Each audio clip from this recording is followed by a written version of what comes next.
A very good morning to one and all present here. On this blissful occasion, we are glad to have with us Professor Nicholas Kazanas, a renowned scholar of Vedic studies. Professor Nicholas, born in Greek island of Chios, has excelled in English literature from the University College, London, Economics and Philosophy from the School of Economic Science, London, and Sanskrit from the School of Oriental and African Studies, London. Apart from this, he has also done his post-graduation at SOAS and at Deccan College in Pune. He taught in London and Athens, and since 1980 has been a director of Ominos Militant Cultural Institute. He is on the editorial board of Adiyar Library Bulletin at Chennai. And also he has produced a 3-year course of learning Sanskrit for the Greeks. He has done a research comprising thorough examination of Indo-European culture, and has also translated the 10 principal Upanishads, Isavashi Upanishad, Keno Upanishad, Kato Upanishad, Mandukya Upanishad, and Brihadanyaka from the original Sanskrit text into Greek. Currently, he is on a promotional tour for a new world-class, peer-reviewed academic journal to be edited by him, named Vedic Venues, Journal of the Continuity of Vedic Culture. We feel very proud to have a multifaceted personality with us today, and we extend a very warm welcome to you, sir.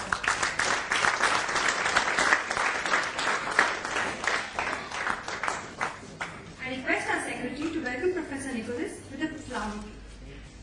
Thank you very much indeed. Thank you. Thank you.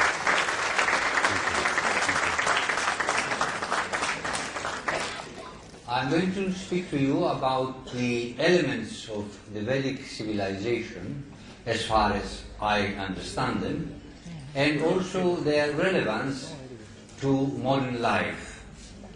I shall start by defining first, or at least describing what I and some other people think civilization is.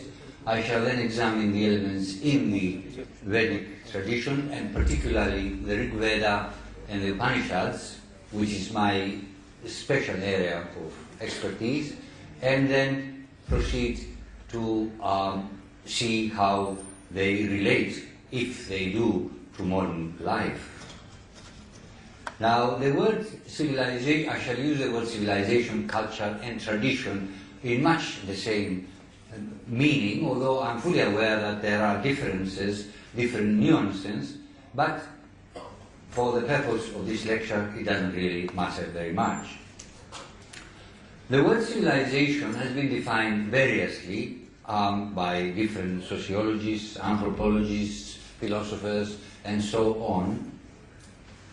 There are two sides to it. One side speaks of technical advancement, large buildings, tools for the various crafts, weapons of war, and so on. And these are things that one can measure and examine, and archaeologists love to discover such things underneath the ground. And that's fine. But is that really the essence of civilization? Large buildings, aeroplanes, steam engines, and devastating weapons of war. Is that the essence of civilization? I don't think so, and many others don't think so either. There is an inner side to civilization as well, a psychological side or spiritual side, if you like. Now, the word civilization comes from a Latin word which is there, civis. Civis means a citizen, civilis means being civil, and civitas is a city. So civilization for the Romans was ordered life in the city as distinct from the disordered life, unmeasured life, irregular life of nomads that roamed about in the Roman Empire. The Greeks used to call them barbarians, and so do we call them similarly today. The distinction between the ordered life in the city itself and the barbarians is as follows. People in the city took into consideration the fact that other people also live in the city in the same society. Barbarians do not take that into consideration to the same extent or in the same way. To barbarians, other people are an opportunity to rob, kill, violate.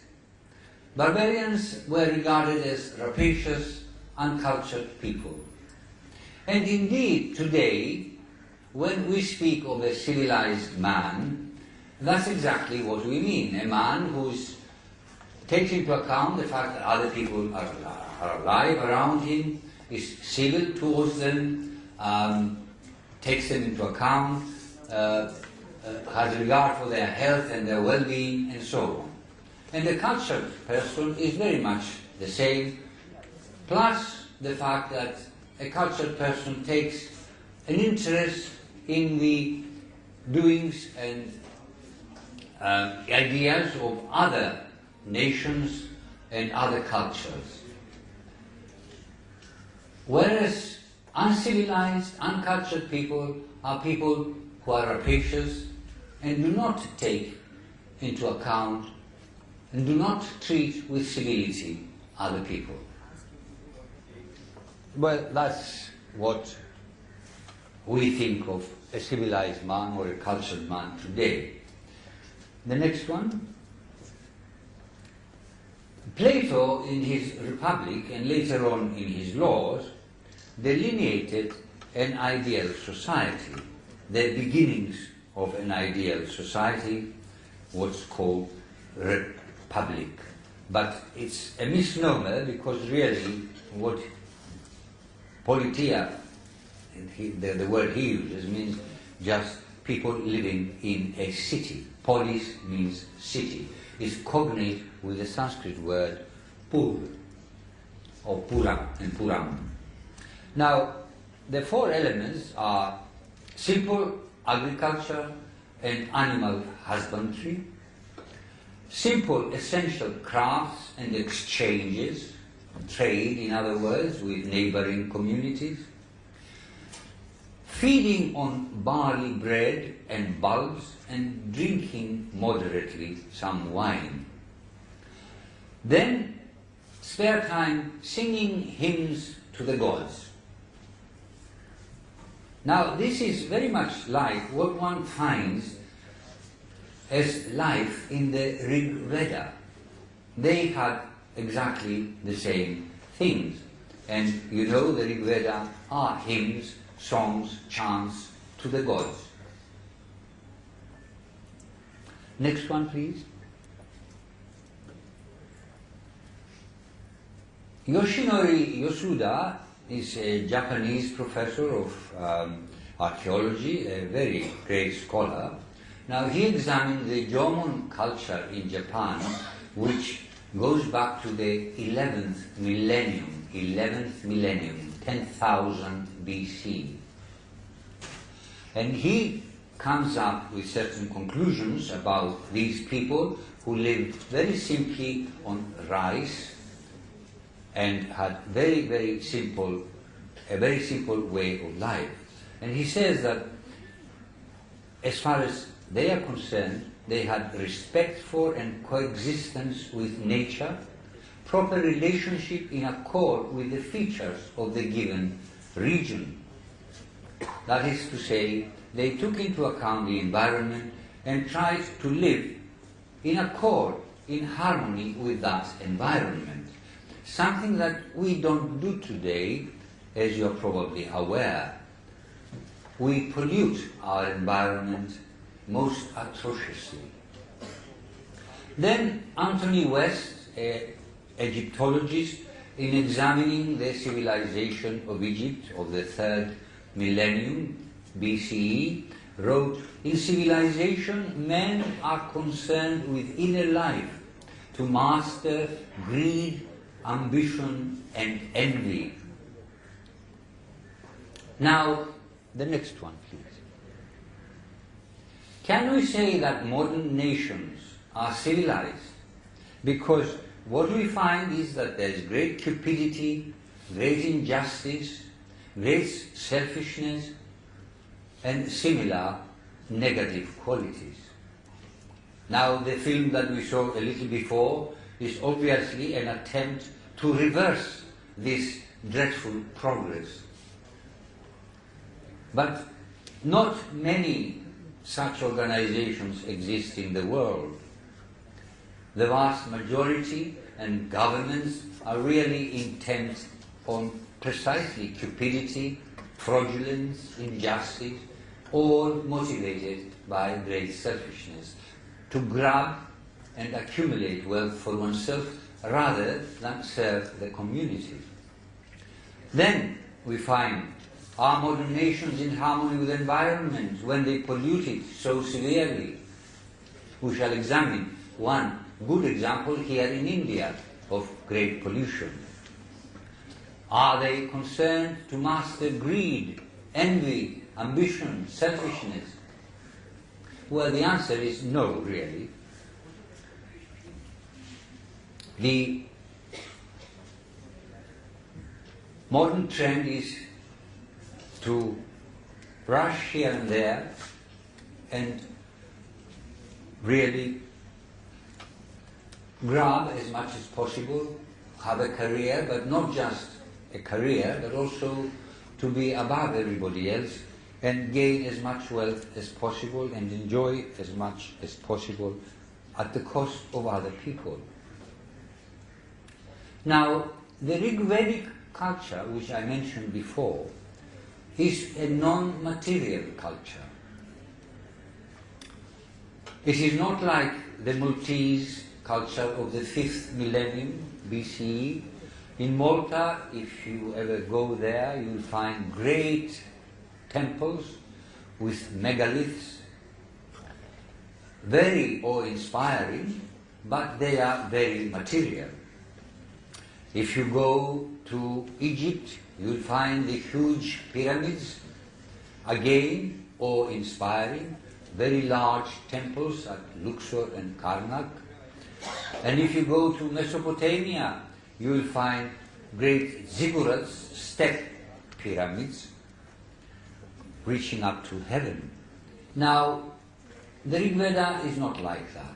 It is a monument in words, in oral tradition. The Indus Saraswati civilization or Harappan culture has building, statuary, and many artifacts, tools, seals, and weapons. But the Vedic tradition itself is oral, and this continues down to the Upanishads, the Sutra texts, and the epics. And as you know, this tradition was very much alive, and it probably is in some places even today, up until the 20th century. In fact, European scholars used to come here and sit outside the house of the Pandit while the Pandit was reciting the holy texts, and they were busy writing them down. And that's how they learned about this glorious Vedic culture. Next one, please. What is the axis? What is the central idea, the basis of Vedic civilization? The Vedic tradition. Well, obviously, there is a desire for happiness, for health, wealth, and heaven. This you find in many hymns in the Rig Veda. You find it in Yajur Veda, you find it in Atharva Veda, you find it in the Brahmanas. But beneath it all, there is the idea of divinization, or as we call it today, self-realization. Atma Jnana or Brahma Vidya. So that, as it is expressed in the Brihadaranyaka Upanishad, Aham Brahmasmi, a full realization with one's whole being that I, this embodied creature here, is in fact, in his true self, no different from the self of the universe, the mystic spirit which is called Brahman. This is one aspect. The other aspect again is in the Isha Upanishad or various other areas. Yastu sarvani bhutani atmanyeva anupashyati sarvabhuteshu cha atmanam. Who sees all creatures in himself and himself in all creatures. This is the man of self-realization. This is the man who really has Atma Jnana or Brahma Vidya. And this was the underlying theme in the Rig Veda hymns. Not many people realize this because they get caught up in the adventures of Indra, in the various exploits of Vishnu, and so on. And they forget that beneath it all, there is the One. Can we go to the next one, please? In Rig Veda, one mandala, the first mandala, 164th hymn by Auchatya Dirgha Tamas, a very great poet. Very, very great poet. Now he says in stanza 25, he first talks about the two birds sitting on the same branch. One is eating the sweet fruit and the other is watching. And then he says where the birds are. Ino vishvasya bhuvanasya gopa sama dhira pakam atra avivesha. Now, the first thing that struck me when I read this hymn was the humility of this great poet. He calls himself Paka, a simpleton, not well educated. In fact, he says somewhere, Achikitvan, Chikitushas chid atra, Kavin prichami vidmane na vidvan. I, who have not realized, ask the great poets who have realized in order to know, because I don't know.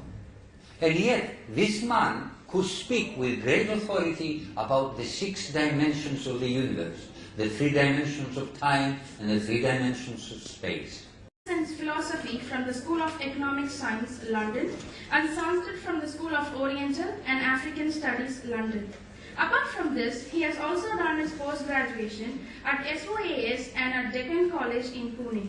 He taught in London and Athens and since 1980 has been a director of Ominos Militant Cultural Institute. He is on the editorial board of Adyar, Library Bulletin at Chennai. And also he has produced a 3-year course of learning Sanskrit for the Greeks. He has done a research comprising thorough examination of Indo-European culture.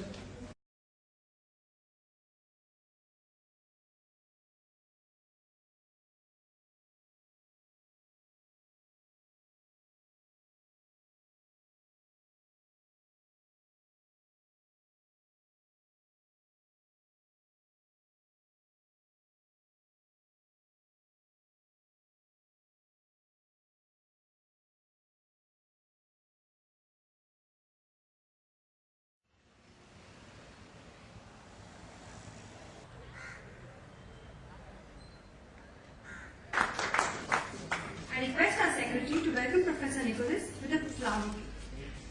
Thank you very much indeed. Thank you. Thank you.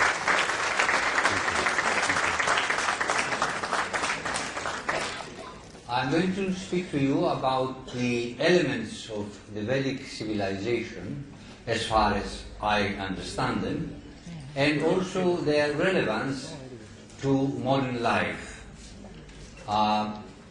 I shall start by defining first, or at least describing what I and some other people. And has also translated the 10 principal Upanishads, Isavashi Upanishad, Keno Upanishad, Kato Upanishad, Mandukya Upanishad, and Brihadaranyaka from the original Sanskrit text into Greek. Currently, he is on a promotional tour for a new world-class, peer-reviewed academic journal to be edited by him, named Vedic Venues, Journal of the Continuity of Vedic Culture. We feel very proud to have a multifaceted personality with us today, and we extend a very warm welcome to you, sir.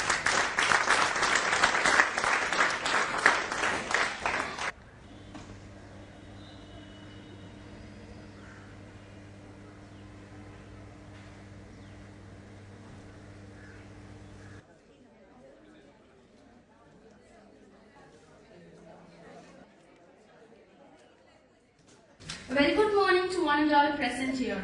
On this blissful occasion, we are glad to have with us Professor Nicholas Kazanas, a renowned scholar of Vedic studies. Professor Nicholas, born in Greek island of Chios, has excelled in English literature from the University College, London, economics